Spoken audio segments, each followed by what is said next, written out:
Ladies and gentlemen, it is my privilege to introduce Major General Sanjay Meston, AVSM, SM, a distinguished Army veteran with nearly 4 decades of exemplary service to the nation.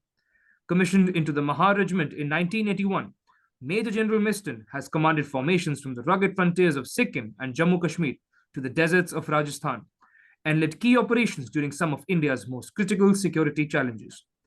He has served as India's Defence Attaché in Afghanistan, representing the country in UN peacekeeping missions, and has been a pivotal figure in defense diplomacy, having officially visited over 20 nations in the service of our dear Republic. A decorated officer, leadership mentor, and strategic thinker, Major General Meston continues to contribute to national discourse as a respected defense analyst and motivational speaker. Welcome to the webinar, sir. It's a pleasure to have you here with us today. Thank you. So, sir, to proceed with the same, we'd like to start this session with getting a deep dive into your time spent in Afghanistan as a defense attaché. So, if you could please enlighten the audience about the same. Firstly, Rudraksh and your team, thank you very much. And secondly, good evening to everyone.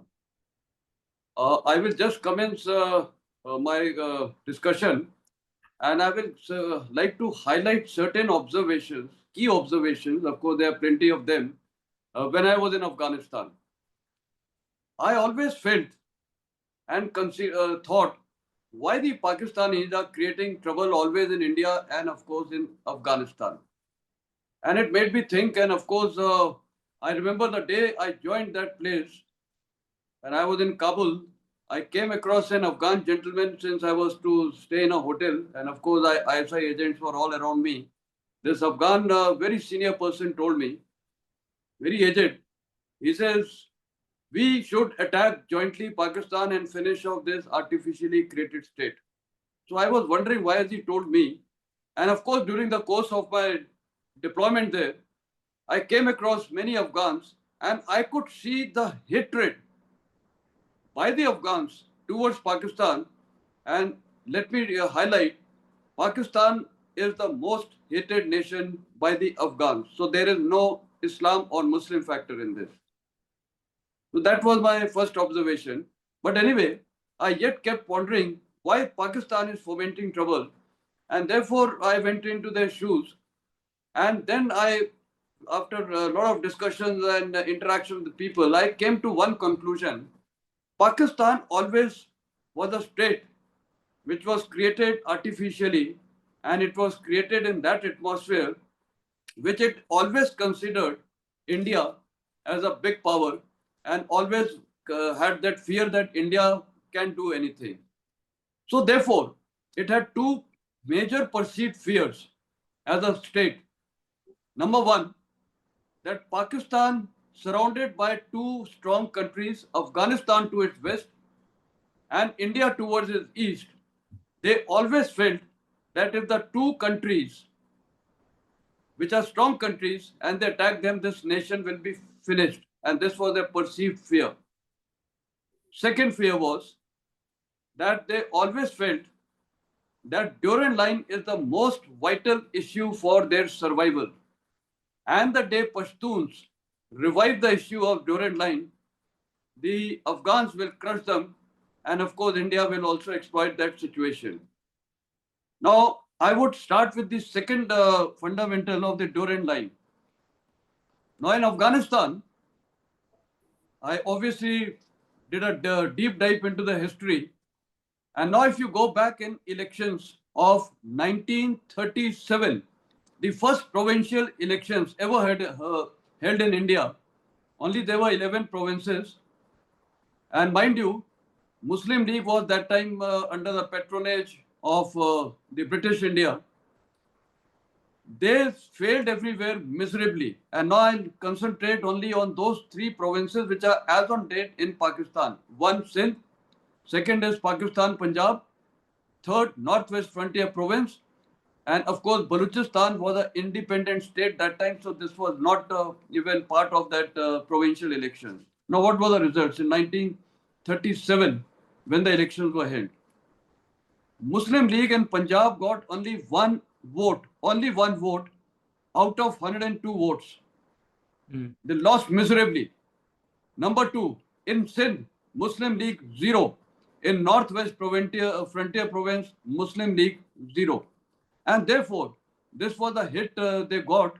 And 1939, when the Britishers decided, that they will start using Indian troops. I'm using the word Indian troops because that time we were unified as a country. They just thought that, they have got the full liberty and sanction to use Indian troops to be deployed anywhere in the Second World War. So that time the Indian National Congress opposed it. But who supported it? The Muslim League, and therefore they were trying to support the Muslims. And after that, the next provincial elections were held in 1946. Again, they were badly defeated, and Northwest Frontier Province, Khyber Pakhtunkhwa, they had again 0 victory, literally 0. They were wiped off. And of course, they got some better seats in Sindh and Punjab, that is the United Punjab that time. But again, they had lost overall. And in the national elections of 46, they had again lost badly. So essentially, the implication is that Pakistan's formation on the basis of a subcontinental Islamic identity is seen as foreign by the native Pathans of the Khyber Pakhtunkhwa that is currently in Pakistan. Yes, absolutely true. And therefore, when Pakistan also got they were created out of us, carved out of us, which country did not recognize them? The last country to recognize them was Afghanistan. Now, why? Because in 1946 provincial elections, the government over there was of the Indian National Congress in this Northwest Frontier Province. And when Pakistan got independence, or they were carved out of us, they threw out the ruling government there, and they got the Muslim League. And then they were told that we will not vote for you all. And therefore the British said, "Nee, you either vote for accession to India or accession towards Pakistan." They refused. The Khudai Khidmatkars, who were under Khan Abdul Ghaffar Khan, who was called Gandhi, they refused to participate in the voting or the elections. And finally, these Pakistanis, they just took hold of Northwest Frontier Province and just put their so-called government. So what does this again imply? And therefore, Afghans, when Pakistan was created, the only country in the world which did not recognize them was Afghanistan, and they only finally recognized them in 1948. And Afghanistan was the only one nation which opposed their membership in the United Nations that time. So why I'm highlighting all these facts is it reflects the hatred of the Afghans, especially the Pashtuns on both sides of the Durand line, towards the Pakistanis. Now coming on to Durand line. Durand line, all of you are aware, is an artificially created Durand line. 1893, Martin Durand had gone to Afghanistan, young captain, and of course, he forced upon the King Abdul Rahman, and he is till date considered as the traitor of Afghanistan, and no government, right from any government, including Taliban 1.0 and Taliban 2.0, has ever recognized Durand line. So if these are the perceived fears of Pakistan, what was their strategy? In the first case, the perceived fear was a strong India and Afghanistan from either side will attack it. So its strategy was to weaken Afghanistan on the western side and weaken India also. And that is how during 1980s, they started targeting Kashmir and of course Punjab and all this. So their intent was to weaken militarily and as a nation both Afghanistan and India. This was a simultaneous action. So talking about the 80s, before you continue another tangent, I'd like to take it back for a second. So the 80s is also the decade when the dying Soviet Union also invaded Afghanistan. And that's what you would refer to as Taliban 1.0. Yeah. The question I'd like to pose to you would essentially be that it is essentially hard fact at this point that's well recognized is the fact that the first initial Taliban that came forth from the Mujahideens that fought the Russians, they were both funded, supplied, and trained in conjunction with the CIA and ISA. So if their ideological basis was laid by the Pakistani state, then how does the hatred still persist? No, why the hatred persists is, let me be very clear. This is exactly what I was coming in my next sentence. When Daud Khan, he was the Prime Minister of Afghanistan from 63 to 73, he had announced Greater Afghanistan or Pashtunistan. He thereafter became the President of Afghanistan from 73 to 79. And again, he declared this concept of Greater Afghanistan oblique Pashtunistan. And Pakistan perceived that this gentleman is going to be the biggest fear. And to their luck, the Soviet Union invaded, and that is how the whole history changed. And of course, the Americans and the ISI funding was there, and ISI used these people as mujahids and the jihadis. And therefore, they took 10 years to wipe out or remove the Soviet Union from there. And of course, we are aware of what happened about the outcome. Now, you have asked a very principal question that since they were trained by the ISI, funded by the Americans, very true. Yes, they were done. But thereafter, what was the outcome? The outcome was the moment the Russians withdrew, the American support also finished off. The ISI did two things, or the Pakistan army did two things. When did the Russians withdraw? 89. So 86 onwards, and I was posted as a young captain in Kashmir, and I must state that the infiltration in Kashmir had started way back in 86, 87, and I was in Kupwara sector. I myself apprehended some of these guys, 86, 87, and therefore their Pakistan strategy was to send these trained terrorists towards Kashmir, and of course thereafter they also started hitting our Punjab also. But at the same time, what happened in Afghanistan? In Afghanistan, what happened is the moment the Russians withdrew, all the people, mujahids, jihadis, who were trained by ISI to fight and who had their headquarters in Peshawar, they were there after back in Kabul to take over the government. And since 91 to 96, there was a civil war and there was total destruction. What was Pakistan's strategy? Make them fight among themselves, because the moment you make them fight, they will never be united as Pashtuns or as a nation to reclaim Durand Line. And once they keep fighting, the Pakistan accrues one major advantage, that is they remain weak. You have instability, and therefore they achieve their aim. And after that, of course, Pakistan realized now they'll keep fighting, and they were killing each other.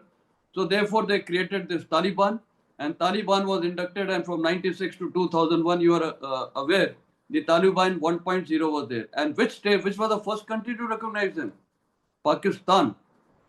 Okay, so this is they thought that the Pashtuns now are on their side, and now they can play their cards. And to that extent, I would say yes, Pakistani generals were successful. And after that, when 2001 happened, 9/11 happened, and of course, same time Parliament also happened. That's again a topic of discussion. Then what happened? After this, when the Americans came in, where was the Taliban thrown out? And of course, who held them? Northern Alliance. So that is the time, there was a divide between the Tajiks and the Pashtuns. Because why? Because they felt that the Pashtuns have now, developed a loyalty towards Pakistan. And therefore, the Northern Alliance, also held by India, Iran, and America, they were the ones who threw out the Taliban, and they came to Pakistan, and they were sheltered here.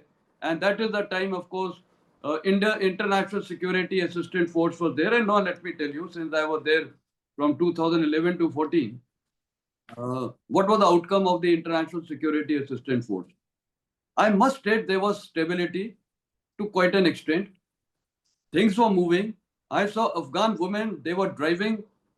Everything had reopened, including beauty parlors. Life was moving. Afghan army was being trained by Indian army and of course by the Americans and other countries, including Turkey. Except they were not being trained by Pakistan because they refused. So they were being trained by India, and I sent myself so many people to India, Indian Military Academy, Special Forces, and so many. The list is beyond, including the Afghan National Army that was yeah. created. Yeah. So Afghan National Army, and I used to have the interaction with General Sher Mohammad Karimi. It had become a very professional army, and I have seen their conduct, their special forces. I remember in Kabul there was an attack. The way the Afghan National Army dislodged the terrorists, killed them. I was myself there at that point and interacted with these people. So they were professional. We will also talk about that, why they suddenly collapsed. That's a different issue. So everything was moving in the correct direction, but two things were happening. One, let me also tell you, there was convergence of interest between, including between Americans and Russia, including by China. They all were on board. So there was stability because that is how all the embassies, including the Indian embassy, was functional, because there was relatively peace. Yes, we were on the target hit list, but Taliban continued to operate from Pakistan soil, and they would come and hit Americans, Indians. The former Defence Attaché was killed there, and they continued with this, attack, suicide bombers. And of course, once they had planned to target me, an ambassador, of course, we were saved by God's grace. So what I'm trying to highlight is that Pakistan strategy was very, very clear. They used all these people. And what was their aim? Just to keep the Pashtuns divided or Afghans divided. And another thing they did, you are aware there are four ethnicities. Majority is the Pashtuns, which are about 47%. Thereafter, it is Tajiks, which are about 10 to 12%. Then is Hazaras and Uzbeks, by and large 10%. What they did is, Pakistan's strategy was very clear again, to continue to divide Afghans. Afghan National Army had all ethnicities. Mind you, one of the Deputy Defence Ministers was a Hazara. One of the DG military operations was a Hazara. He was a Lieutenant General. So when Pakistan realized that Afghans are united, what they started doing is they started targeting Hazaras. Now why Hazaras? Hazaras are Shias. The rest are Shia-Sunni conflict. So they started trying this, but I must state, and I saw one huge bombing on Ashura Day in 2012. 70 people were killed outside a masjid. All were Hazaras, women, children included.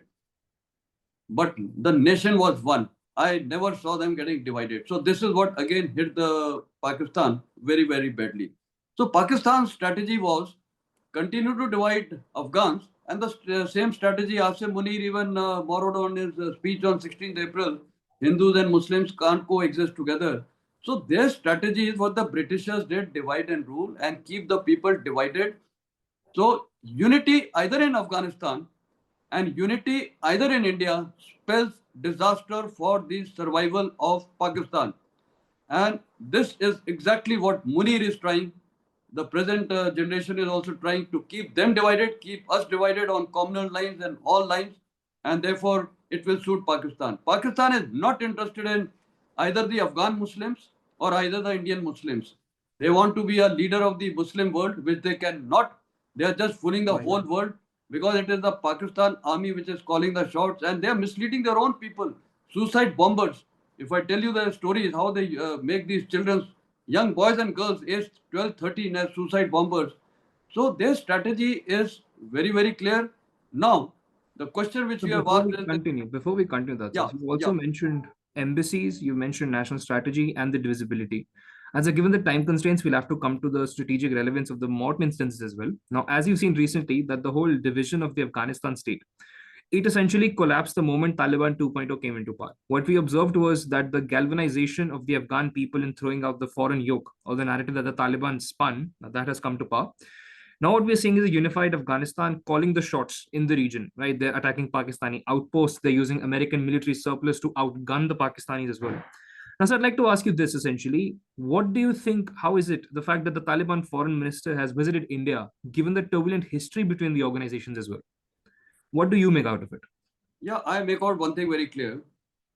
See, the national interest of Afghans, I'm not talking about Taliban, is very, very clear. I'll just quote you an incident of 2013. And it's there on the internet, GOSHTA, Goshta incident. Pakistanis attacked Afghani post in Nangarhar province. These Afghan army people, they went, including police, and they attacked that post. They killed, I think, about 10, 12 Pakistani soldiers. They retook the post. And let me tell you, whole of Afghanistan I was there, I've seen the kind of frenzy they had. They were just telling, we want to kill them, we want to kill them. That was the kind of frenzy. There was a national defense caravan. Caravan means the whole nation, including Herat, which is, of course, the Hazaras that side. Kandahar, south is, of course, the Pashtuns, Madar-e-Sharif, Uzbeks, etc., Tajiks. They were united and they moved out caravans with flags, and they just stood solely behind their army. So they had a lot of revengeful feelings towards Pakistan. So now why I'm giving you this story is, all this incident is, I had, visualized. Everyone was saying that Taliban has now come and, India has lost everything. You see all my podcast, just immediately within 6 months of Taliban taking over, I stated India must engage with Taliban 2.0. Taliban is a reality and no one on earth now can displace them. The people of Afghanistan are happy with them. Why they are happy? For two reasons. One is zero corruption. Number two, there is internal security. There are no suicide bombs. Yes, they are also unhappy because they have not, they have suppressed the women, which they have done a very morally, ethically wrong thing. That is the way they have suppressed the women and the children. That is where India's role is important. And let me tell you, the Afghans, they used to watch Indian channels. And all Afghans, by and large, can speak Hindi quite fairly well. How did they learn? Through the Indian channels. Our channels are the most popular. So our culture, our historical ties, our old association, they will only hear one India, only one country, and that is India. Afghans come to India also. There are so many Afghans here. So I personally feel this Taliban foreign minister visit has been a good step. Of course, it is late. It should have been done long time back. But today, we must try as a nation that gradually educate the Taliban. And mind you, it is possible. There is Sher Mohammad Karimi, who is ex-Indian Military Academy. I'm 81 batch. He is 82 batch. He is my company. Same battalion, Bhagat battalion, same company, Kiran company. We used to call him Sheru. We have not capitalized him. We should capitalize on him. And we know his traits, what kind of a gentleman he was. So, Afghan Taliban is amenable to hearing Indians. And therefore, if our focus should be that Taliban, yes, we should recognize on one condition, that Taliban should continue the governance but make it inclusive by having people from all walks of life, some technocrats, etc., and including women. When I was there, Afghanistan was that country which had the maximum number of women MPs in their parliament. It's a world record, including one Sikh lady. Her name was Anarkali. Yes, I met her. She was a member of parliament. And I came across a lot of Sikh Indians and Punjabi Indians there who were very happy there during, that period. So India can do very, very much over there. But yes, you have a valid point that now since the minister has come to India, that augurs well for us. We have revived our strong ties, historical, military ties, etc. And it is in the national interest of Pakistan, India and Afghanistan to realign, take forward our relationship. And I must also highlight that today we must start doing tremendous business in Afghanistan. If you give me time, can I highlight about that? What are the business options? In short, sir. Yeah. Afghanistan has $4.1 trillion worth mineral reserves. Why no one is going there? But yes, China has gone there. I must mention China. China is doing Hajikak iron, the Ainak copper mines. They're in the Amu Darya basin. They're doing a lot of mining over there. And they are now even constructing a road through that pass, through the Badakhshan, where they have continuous borders. And therefore, China is making a lot of inroads. And recently, they have had a trilateral pact of foreign ministers, Afghanistan, Pakistan, and China, to review the CPEC corridor and not even have the road alignment and a rail alignment from Peshawar to Kabul. This is what has just happened in August. It does not augur well for India. Therefore, now it is high time we start being aligned, not aligned, but we start calling shots in Afghanistan and today fill up all the strategic voids, military voids, etc. But about the mineral resources, $4.1 trillion worth mineral reserves are there. Today, India must start going and doing drilling. And I raised the concern with my Afghan friends. How will we come? Security. They said, we assure you of security. We will give dedicated security to the Indians over there. And there is lots and lots of money. And since today, China is having monopoly of these rare earth metals, 70% of that, controlling the entire market.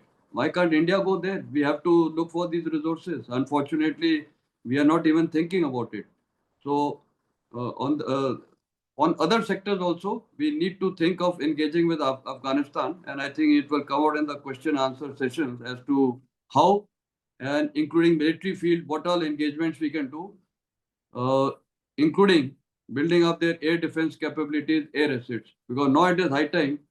This is the appropriate time, and mind you, Operation Sindoor is yet on. So it is high time we can even think of another Operation 2.0 now. The most appropriate time, because we can't now keep sitting back and just continue our relationship. If Pakistan's strategy is to continue to hit us, and they will do, I have no doubts, then we have to also hit them, because see, Pakistan is that nation. You hit them 10 times, then only they will realize. You hit them once, they will rebound and keep hitting us back. So as a nation now, we have to think of solid strategy. See, one thing I must admit, during my tenure, I felt the Pakistan generals, their mind is quite strategic. They are only one focus, how to break India. Their focus was very clear. I used to discuss with the Americans. बोलते हैं इनका बस एक ही मुद्दा है कि India को कैसे तोड़ना है. And sir, talking about the Pakistani army, so Yeah. you've mentioned the resources game that's occurring in Afghanistan as well. You've mentioned how China, Pakistan, both they want inroads into Afghan resources. Now, one thing that's been made very clear essentially is the fact that the international resources game, it cannot be played if, let's say, all the participants do not have military security guarantees to their assets in the region. Now, I wanted to ask you this since the beginning essentially is that the Bagram airfield, which once represented NATO might in the region, because it provided, let's say, unfettered air cover to perhaps the entirety of the region.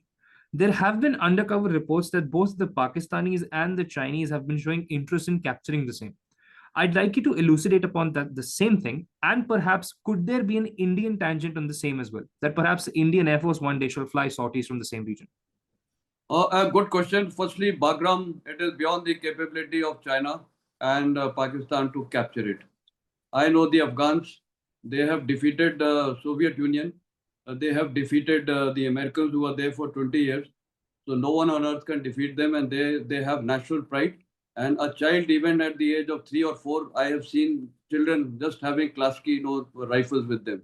So they are born fighters, and they take it as a great matter of pride, and they have a sense of national identity and nationalism. So that shall never happen. Now, yes, China is interested, Pakistan is interested, and so forth. The Americans is also interested, and this is where I feel President Trump is playing this Munir card. He's got him twice. It is not for anything else. Of course, he's got also two aims behind it. One is to pressurize India in every manner, so that this emboldens Munir to launch further attacks, terrorist attacks on India, maybe even from northeastern Indian states. So this is what he's planning to. President Trump is also feeling, because Taliban has realized that the Americans were hated. In fact, if I must mention, between Russians and Americans, when I asked who were better, all people used to tell me Russians were much better. At least their soldiers would respect us. I have seen the Americans, yes, they were a mighty army, but they were quite brutal, and they were very rude, very, very rude. And Taliban will never, Afghans will never accept anyone who is rude towards them. So therefore, they are not going to even fall prey to the Americans coming and taking over Bagram. And therefore, I mentioned in my last statement in passing, what should India do? I think militarily, it is high time. We can do many, many things. One, we can have lot of our assets deployed in Bagram airfield. As on date, Afghanistan is totally devoid of any air defense or any air assets. We can help them. Now, we may not base up pilots there. Some of their pilots, I know, they can fly, MiGs, etc. They were Soviet era trained, and some of them we can train in India. Why not? It's not Taliban. We are training the Afghan people. So some of them can be trained in India. We can certainly bait some, some of our logistics and military, some engineers, technical support to manage these aircrafts. We have given them helicopters. I remember in my time we gave them, I think, 3 helicopters. Yes, Mi-17 we had given them. So on the line of technical support, so in Yeah. Operation Sindoor, there were covert instances of the Turkish military sending drone pilots to Pakistan. Could we perhaps be seeing the same in Afghanistan as well? Possible, we can do. See, when the national resolve is there, when the national will is there, and when the national interest is there, we have to take some bold risk as a nation. So we can do anything. Anything is possible, provided we have the will. Let's learn from Pakistan. At least they do something. Now, this is the time for India to have action. We must support Afghans. You know, the foreign minister has come, and luckily, Sher Mohammad Stanixai, who is the deputy foreign minister, he is ex-Indian Military Academy. We know him well. Let us establish contacts. And I basically gave you the background, the kind of hatred Afghans have towards Pakistan. Let's exploit that. They are always targeting us, and they are always bringing Kashmir. Now, why Kashmir? Yes, that's another thing. You know, Indians are being fooled. Kashmir is no issue. The biggest issue is Durand Line. Why till date no government has ever talked about Durand Line in the United Nations or anywhere? We were the original nation, India. The initial borders before 1893 was all along the Durand Line. Not along the Durand Line, along the Indus River. West of that were all these Pashtun clans over there, including in Khyber Pakhtunkhwa and all these areas. North of Balochistan was also part of Afghanistan. So what I'm trying to say is, since these areas traditionally were part of Afghanistan, and of course, why the Durand Line was created? This was created because of the great game with the Russians. The Britishers were playing with the Russians, so they wanted this area as a buffer. That is why they took this area, this Durand Line ke and Indus River ke, and this that time Churchill had stated very clearly. He said we must retain this part of India. It will this part of India. This will give us leverage in our future also. So this is the whole problem that we have not exploited this. So the issue of Pakistan fear is the Durand Line. So they are diverging the world's attention by focusing on Kashmir. Kashmir is no issue. If you read a book, Facts of Facts, given to me by a Afghani, the book is banned in Pakistan. In India, surprisingly, no one knows about this book. This has been written by Khan Abdul Wali Khan's grandson, Khan Abdul Ghaffar Khan's grandson, Khan Abdul Wali Khan. He has researched all the British documents which were declassified after 30 years, and they are lying in India Office Library in the UK. He's done that research. He's quoted the original text of all these viceroys and secretary of state and everything. There it clearly mentions that all the princely states will have, the freedom to access and make a choice. So Kashmir was one of them, और उसमें बहुत clearly लिखा है कि कश्मीर के ऊपर तो he had given a very clear directive, Jinnah. So after that, what has happened is Durand line को डेविएट करने के लिए उन्होंने कश्मीर का मुद्दा करा दिया. उसके बाद India should today start talking about Balochistan. Balochistan was a independent country for almost 1.5 years. One Major General Akbar Khan, yes, he was the one who attacked Kashmir. He was the one who attacked Balochistan. One Major General takes such a decision. So what I'm trying to say is that Kashmir is a deviation, and India should not fall trap. We should start raising Durand Line or the original borders, since and we hold the maps. The Surveyor General of India holds the original maps prior to 1893. I have seen them. And number two is this issue of Balochistan. We should be highlighting. Today in UK there is a Durand Jirga. There are Pashtuns in America, in Canada, in UK, in Australia, in Western countries. They have got this Durand Jirga and they are talking about it. but उनको support नहीं मिलता because see, most of the Pashtuns can't speak English. They don't have a reach in the international fora. India should become their spokesman. We should talk about Durand Line. So we can do so many things, and this is the right time. You talked about covert. I think we can do anything when the national interest demands. We can do it, and everything is possible. If these chaps can do, and they can infiltrate their sleeper cells and terrorists into India, we can definitely do lots, and we don't even have to put boots on ground. The Afghans will do themselves. They just require moral support. They require military hardware. Train them in India, send the equipment, place some of your technical people, and they will assist them. So this is the most appropriate time. Otherwise, let me tell you, future generations in India will keep facing this terrorist attack.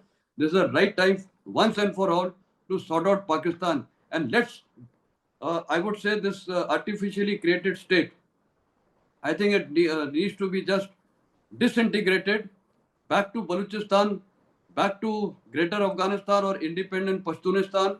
POK part of us. Sindh is as it is not happy, and the Punjabi Pakistan will as it is evaporate. This is the right time. Otherwise, they have created problem for the whole world, including 9/11 was planned from here. All major terrorist bombings in the world, Bali bombing, the London tube bombing, everything has emanated from here. And surprisingly, the West now is supporting this Pakistani Munir just because they want to threaten India. He's just doing leverage, using Munir against India so that, India stops buying Russian oil and, declares, yes, that President Trump is the one who has brokered this ceasefire. So India's strategy and our national aims have to be very, very clear. Sorry, I'm getting a little emotional because I speak as a Indian and as a military man, and having served there, I can talk with authority because I am, when I was posted after my tenure in Afghanistan, I was going to command my division in Punjab, Firozpur, as a Major General. You know what the Afghans told me? General साहब आप यहाँ से हमला करो, हम सारे यहाँ से करते हैं, देश को खत्म करना है. ये मैं आपको 2014 की बात बता रहा हूँ. तो जब वो चाहते हैं, हम क्या बस सॉफ्ट पावर पे रहेंगे? Sometimes we have to do hard power. Yes, soft power has helped us. Parliament, construction of Herat Dam, the roads, the Indira Gandhi Hospital has helped us. But soft power has done a great impact. The people love us. Their patients used to come to India. India today even should revive medical tourism. Afghans, bichare, they should be treated back in India because Pakistan fools them. They give them fake medicines. So they've choked their economy also, Pakistan. And now what will happen? I must tell you what Pakistan is going to do. This is where India has to again think. Pakistan will immediately choke Afghanistan. It's a landlocked country. They will block Khyber Pass and Chaman Pass and cut off all trade routes to Afghanistan. They get squeezed. So therefore, Afghanistan will be helpless. They will again start, being exploited by Pakistan. They may, fall into that trap. So if they are going to be locked, this Pakistan is going to exploit them. So what are the options for India? Options for India is exploit the Khyber axis, have good relations with Iran, use our air assets. Let's start reviving our all flights. Yes, the route will be a little longer because we can't fly over Pakistan territory. But we have to do something. Otherwise, ये तो squeeze करेंगे Pakistan. They will just block all trade, and they have done it before. 500 trucks I have seen getting stranded on both sides, and Afghans just get choked. So our soft power we have done enough. Now it is time to do some other power. And I think even in your questions, I'm glad you have also spelled out what all things are possible by India to be done in Afghanistan. Sir, I As have a we come question to the for you. last segment. Komjit, wait, I have a question for sir. So, sir, we have always heard that, strategically saying also, that terrorism in all its forms and manifestations should be, it should not be a part of our national security. And of course, we are leveraging for the situation in the meanwhile. But, sir, speaking for the long term, sir, can perhaps in future, can Taliban turn against us if suppose we arm them today and we are also coming up for this, and there's one guy also, SV Karthikeya, in the team, which was also asked this question, sir. So please enlighten us on this, sir. Like in future, if we arm them up, and at some point of time they turn against us, that we are seeing in the current regime of Bangladesh as well. We were the ones who liberated them in 71, and we are seeing that at some point of time they have turned against us because they are hardcore Islamists. Sir, I'd Secondly, like to sir, add on to they are that. just armed maniacs. Okay, I will just respond to this question. Yeah. Firstly, your starting statement was national policy of India is not terrorism. 100% right. We are not going to advocate terrorism. No, we are going to train them the way we have been always doing. We have to give them help, assistance, everything we can do, but we are certainly not going to do terrorism. Is not our philosophy, and that is not even recommended to be thought of in any manner. Next, can Taliban, even if we help them, can they strike back at us tomorrow? The answer is no. We must understand Taliban has been, see, what has happened is the Pakistan ISI has been only manipulating the Afghans, I would say Taliban, that time, on this, India is going against Muslims in India. So therefore, that will not happen because Taliban, yeah, I'll just give you an example.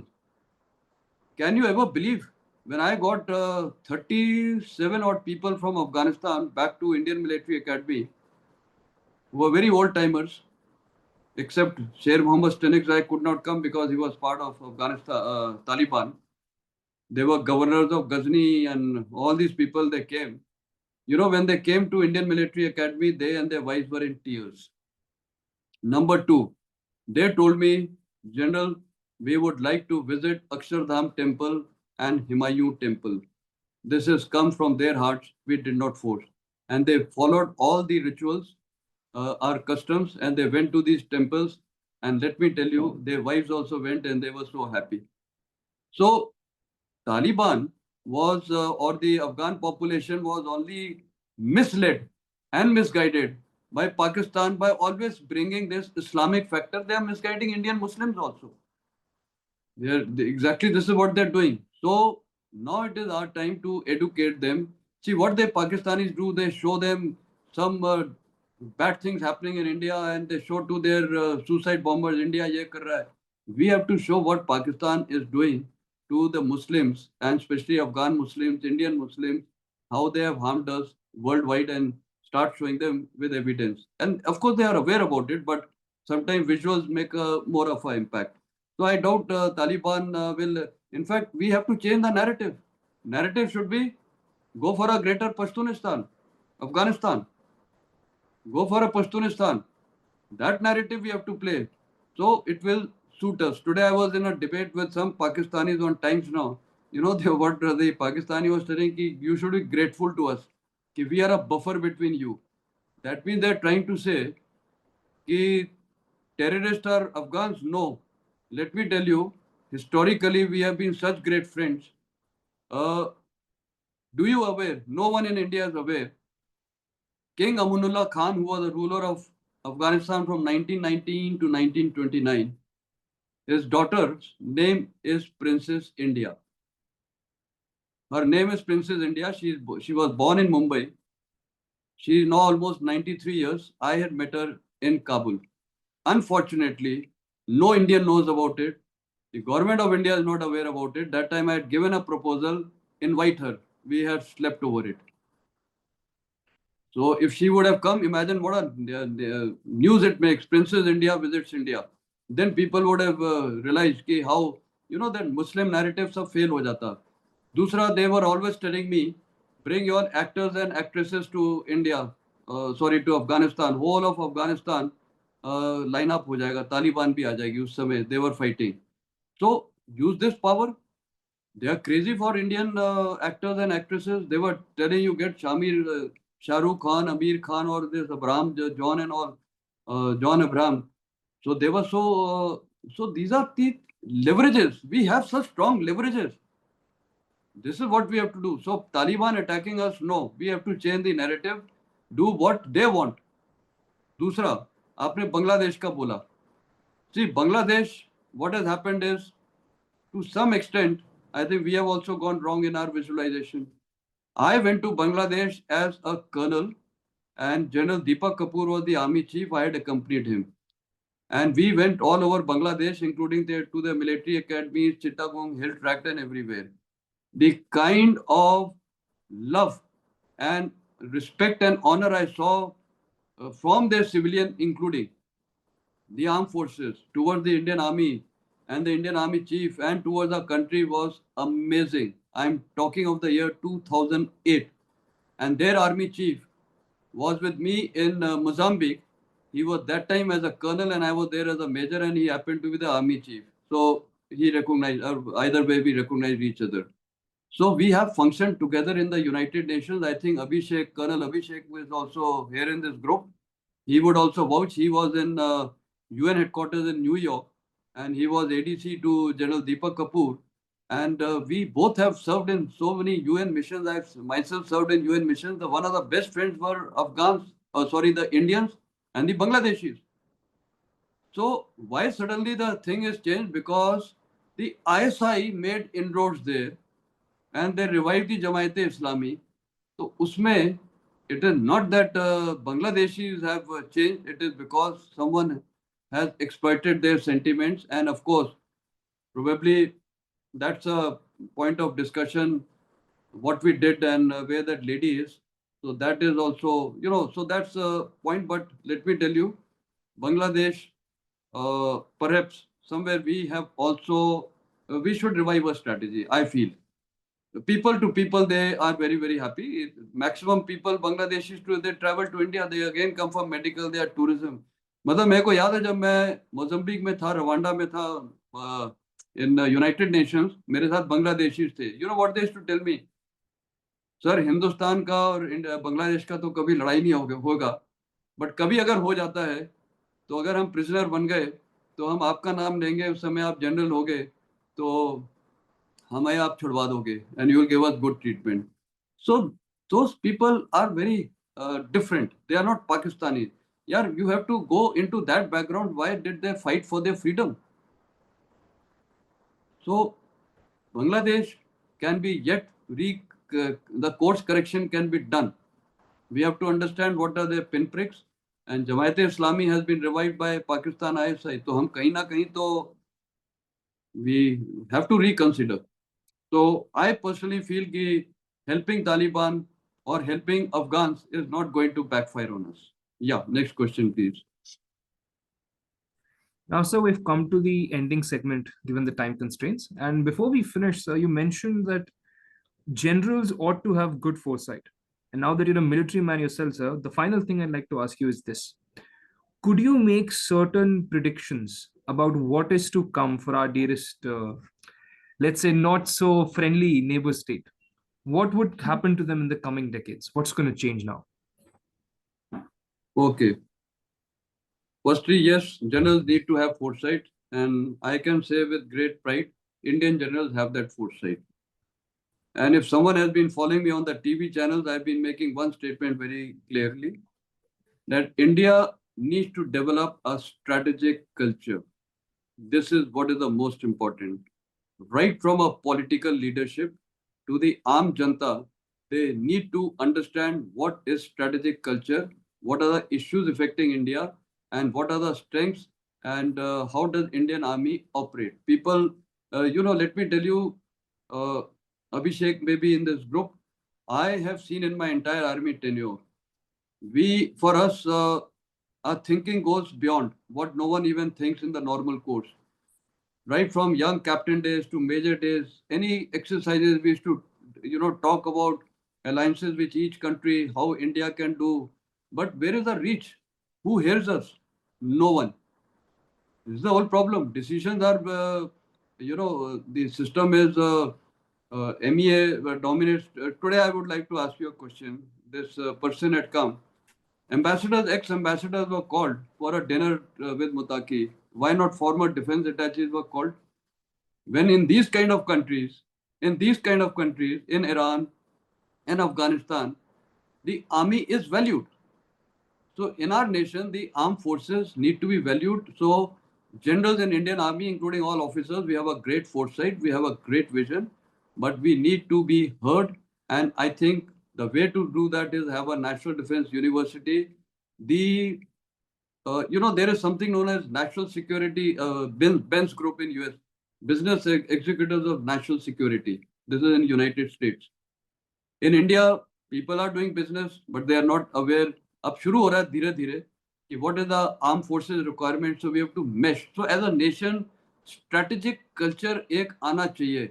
And I think if I can quote Brahma Chalini, I think way back in 2010 or something he had quoted, India is a nation which is bereft of strategic culture and thinking.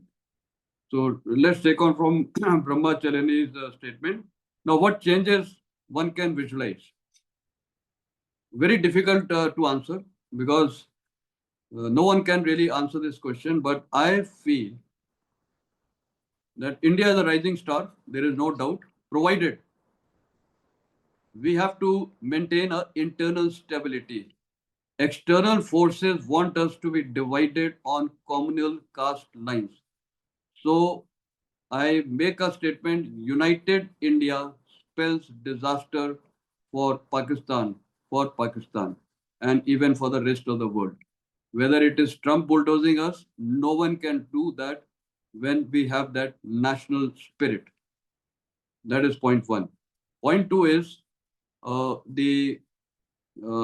can happen now is that perhaps since we are a rising star, our importance will definitely be considered by everyone, but we will face a lot of stiff competition and stiff rivalry from many countries, including United States, including China, including everyone. Now, nuisance nations, and when I say nuisance nations or rogue stations like Pakistan, will be exploited by either of them to target India and keep us engaged militarily. See, it suits Pakistan and the rest of the world to keep Indian army and the nation engaged in these small tush-push terrorist activities. So the nation's energy gets channelized. So we must focus on our internal security, our military. What gives a nation a leverage? A strong army. Let us be the capable like the United States of America. Let us start looking for bases even in some other countries. Let's look at military bases, I would say. Why not? Let us continue to focus on a navy. Let us continue to economically see if militarily you are strong, economically you will always be strong. So military and economics has to go hand in hand. Now, what impact I told you? One of the impacts is we will face a lot of challenges, a lot of rivalry, but then we have to also start looking. I would not say alliances, but we have to look at partnerships with like-minded nations. So that is something which we can keep thinking, but at the same time, partnership is important, but we cannot rely on them totally. So we have to keep our national interest in mind. Pakistan, I feel, can collapse if we play our cards right. I use the word if we play our cards right. Pakistan can disintegrate, and that suits us. A lot of people say, no, a broken Pakistan does not suit us. It suits us. Abhi jab one Pakistan has never suited us right from 48 till date. So why are we worried about Pakistan breaking? And things will maybe small states maybe better. Small provinces in Pakistan who are independently governed may be better. Baluchis will support us. Afghans will support us. So in the region, and I think we need to actively engage now in the neighborhood. Maybe with Bangladesh, maybe with Sri Lanka, we are doing, including Nepal. See, nation first policy has been announced by the Prime Minister, but it has to translate on ground action. And again, yes, a point of Bangladesh. So many officers have done National Defense College in Bangladesh. We have such fine relations. Why are we not using military again? Let us, have you seen any military delegation being sent? No, I have not seen. Let us send some military delegation of all officers who have been trained, not trained, who have done National Defense College in Bangladesh. Let them go and meet their counterparts. It sends a strong message. Dekho, This Jamana is of being proactive. MEA has to utilize defense diplomacy, and I don't, hide this my statement. Defense diplomacy today matters in the entire world. Defense diplomacy is not only कि बस deal sign कर दी और military equipment आ गया. This is all part of defense diplomacy. Let us use our people who have been deployed on those areas to go and revive contacts. And let me tell you, these people in all these neighborhood, army is respected. We will be heard, but we don't want to use. I do not know what is this thing. So Pakistan, I feel, may collapse. Bangladesh, I think if we play our cards well, it can be aligned with us. Sri Lanka, yes, it is on the path towards revival and aligning with us. Bhutan, again, we have to be cautious, though we are there. But China can be little painful. They are trying to construct roads in Bhutan also. And I think with China, we have to be prepared. We have got a fair amount of defenses, but we have to also go the China way. Let us focus on this mining of rare earth minerals, because see, if you have technology, you have a lot of advantages. Yes. And I think the Indian youth who may be returning from America, we need to today invest like hell in technology, in artificial intelligence. We should be the leaders of the world, not China. If China can make a deep seek, why can't India make something of that sort? And we have the potential. So the conducive environment has to be given by the Indian system to the youth. We have a lot of potential, because आज क्या है, लोगों को पता नहीं करना क्या है. So we have to get the youth channelized. They can do so much. So that can only happen when you have a strategic culture. So this is what I foresee. We are in an era of competition and cooperation. But yes, if we play our cards well, and if we have a strong military, and if we have a strong economy, let me tell you, we can call anywhere shots in the world. Today, Trump keeps calling shots because of his military power and because of his economic power. One day, of course, Trump will also go down. I think the American also is now going to go down, and the center of gravity of the world is going to shift to Asia. So focus of the world is going to be on India and China. In case we focus on our internal stability, military development, and on economic development, and of course cultural identity, we can be a great nation. And this is what I can say. So now we shall be opening the floor for Q&A sessions for our dear viewers. Anyone who wishes to ask such a question may raise their hand. I shall be recognizing them, allowing them the opportunity to speak and ask their question. All those who wish to ask a question to sir, please raise your hand. The floor is now open.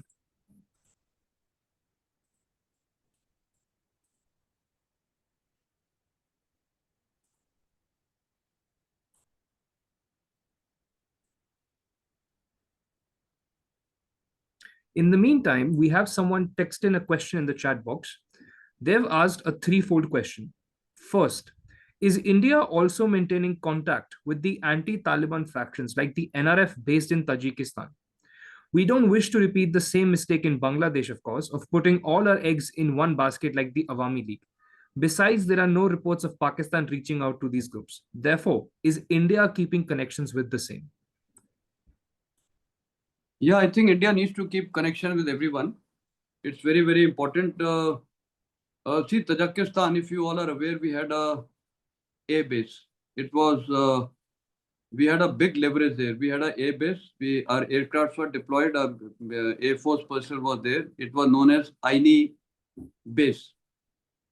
I think the last 3 years we have wound it up. Right or wrong decision, it's up to your judgment. I personally feel if asset was created, there is no harm to continue that asset. It gives a lot of leverage in every manner. Yes. Second part of the question is that should India be worried by the warm and popular reception accorded to Maulvi Amir Khan Muttaqi in Deoband? So I'd like to add on to this question myself, because Rudraksh was mentioning that if perhaps one day Taliban may turn against us as well. Because the foundation of Taliban and other such Islamist groups, they come from the Deobandi jihads that India faced in the 18th and 19th century. So the tangible fear factor is legitimate, that perhaps these ideologies, could we foresee a future where they unite to perhaps fight against the constitutional republic? Okay, very, very thought-provoking question.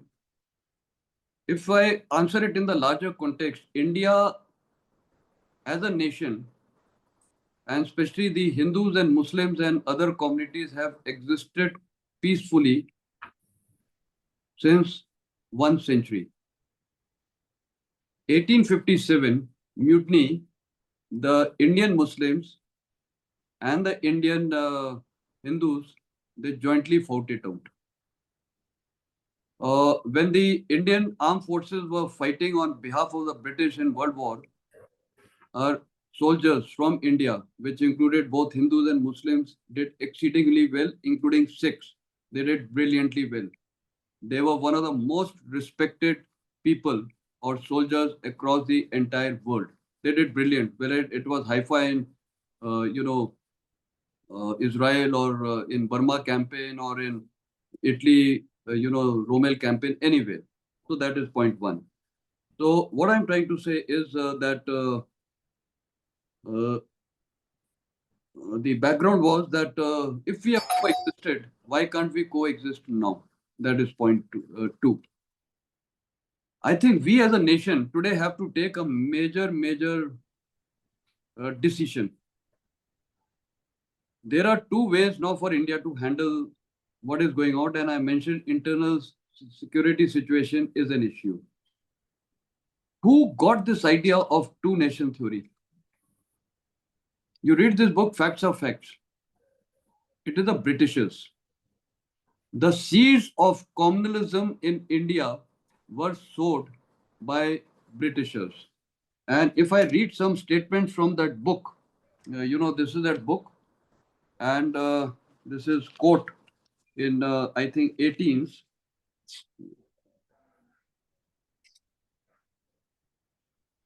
Sorry, just let me look at it.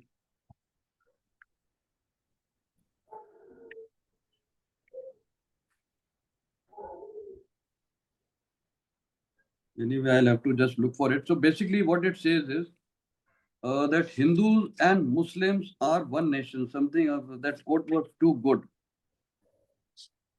Yeah. The Hindus, Sikhs and Muslims are two. No, sorry.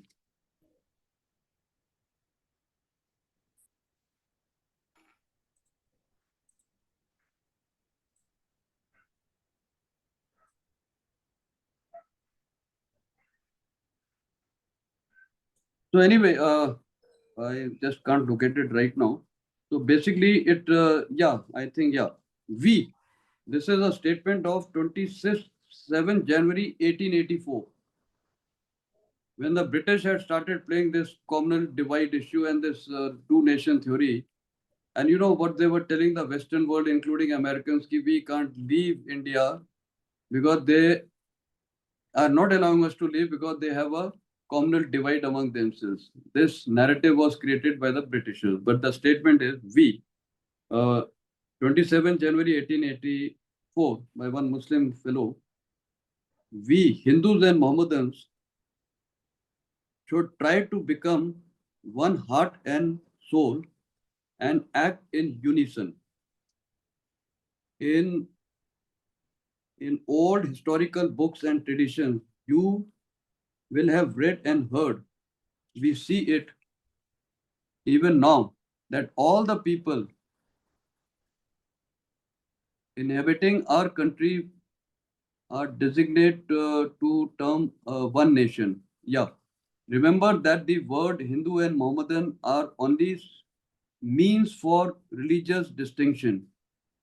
Otherwise, all persons, whether Hindus, Mohammedan, Christians, who are residing in this country, are belonging to one nation, and that is India. And then again it says, I hardly, anyway, no, actually, I can't read very clearly now. So anyway, so what I'm trying to say is, look at Afghanistan. Way back in 70s, it was one of the most modern nations in the Islamic world. The women even used to put on bikinis. That was a modernization. Where is this gone today? Radicalism took over that nation. So we have to take today call as a nation, is radicalization going to be helpful to us or in the long term harmful? That we have to take a call, because see, radicalization to start with appears very tempting. Even what was happening in the prior to Blue Star, some Sikhs tried that radicalism. It's tempting. History always reveals that, but long-term implications are bad. And Afghanistan, Bangladesh is also going to go on radicalism path today. They are going on the suicidal path. Their people were happy, they were prospering. Look at Afghanistan, they have gone in radicalism since its inception. Where are they and where is India? So this should make us think as a nation, what we need to do is we need to coexist and focus on internal unity. If you recollect after Op Sindhu, what did Prime Minister of India state? He said, we are one nation and we are unified. So let us translate that into ground, one nation. Now coming on to the Deobandi issue, ideology. Dekho, in the Indian Army, and today I can vouch for it, if today there is a war with Pakistan, and I have come across many Muslim troops, and if I call them, if I make a TV announcement, I go, "Aajo sale hum chalte hain." They will be the first to, not first, but they'll be ready and they will just report. So I have seen Muslims in the Indian Army. You all would have also seen some of them in the corporate sector. So whether it is person X or Y, sometimes it is individual traits where people go this thing. So, but now, perhaps it is a time, it's a very sentimental and an emotional question, because I know a lot of people now today have started having that mind ki, this community and that community. But वो हमने अब सोचना पड़ेगा as a nation, because that's why I kept repeating United India spells disaster for Pakistan and for any country which tries bulldozing. And tomorrow you imagine if we have riots in a country. Imagine. My mother is a Punjabi. My mother at age 7, she had to come from Kohat via Peshawar. She has seen bloodshed. I've got a lot of my Punjabi relatives in Delhi. Most of them of that era have passed away. But when I used to hear their story, both sides, spears were thrown, children were just brutally killed. Should we relive those horrors? We have to take call as a nation. So whether it is Hindus, whether it is Muslims, whether it is Sikhs, whether it is Christians, whether it is Jains, and including scheduled caste, we have to be, not focusing on caste. Unfortunately, 1935 Act, British Act clearly states that the voting will be as per communal lines. A Hindu can only vote for a Muslim Hindu candidate, and a Muslim can only vote for a Muslim candidate. And despite that, Muslim League lost in these elections. So what the message goes is, people of India today want peace and prosperity and development and coexistence. It is very easy to show hatred. I, as a soldier, did not like when the farm protests were happening and some people in Punjab were being termed as Khalistanis. I remember there are army officers who are from those areas, and we play golf and all. They used to say, "यार ये क्या बड़ी हो रहा है यार, हमें तारीफ वो खालिस्तानी बनाया जा रहा है." So this call we have to take as a nation. So if we do that, मेरे को नहीं लगता कि ये ideologies and all, सबकी ideology होती है, but we have to develop an ideology in India. Yes, Nation this that stop matter. ideology, nation first. When Nation. we meet, you know what people start asking? यार तेरा धर्म क्या है, तेरा caste क्या है? You go abroad, no one asks you your religion or caste or name. मतलब they don't even ask you. But India में सबसे पहले पूछते हैं, what is your caste? What is your धर्म? Let's be very clear, anyone who belongs to India is an Indian. अब वो तो काम कैसे होना है, वो आपको भी पता कैसे होना है, मेरे को भी पता है. जब वो हो जाएगा, तो ये जो भी हम सोच रहे हैं आइडियोलॉजी, हम ही आइडियोलॉजी को चेंज कर सकते हैं, हम ही आइडियोलॉजी को बढ़ावा दे सकते हैं. So we are now at a stage where if tomorrow India has to progress, united India में मिलिट्री भी अच्छी रहेगी. Today do you know there are large number of Muslims in the Indian army? कुछ problem हो रहा है? नहीं हो रहा है. But they are also seeing this. यार, people have got Paramvir Chakra. They are Muslim generals. Brigadier Usman sacrificed his life in the battle of Jhangar. तो अब ये they are sick officers. Again, it needs to be pondered. In my time, there were so many sick officers in NDA. Today, I don't see Sikhs joining the Indian Army. It's a fact. My younger son, when he passed out from IMA, there were no Sikh officer. Why? So these are issues which we have to think about it. We cannot be having divisive tendencies of caste, color, community.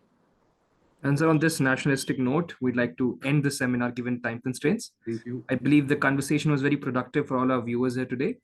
Any other questions can be directed to the team that we shall pass on to the General himself.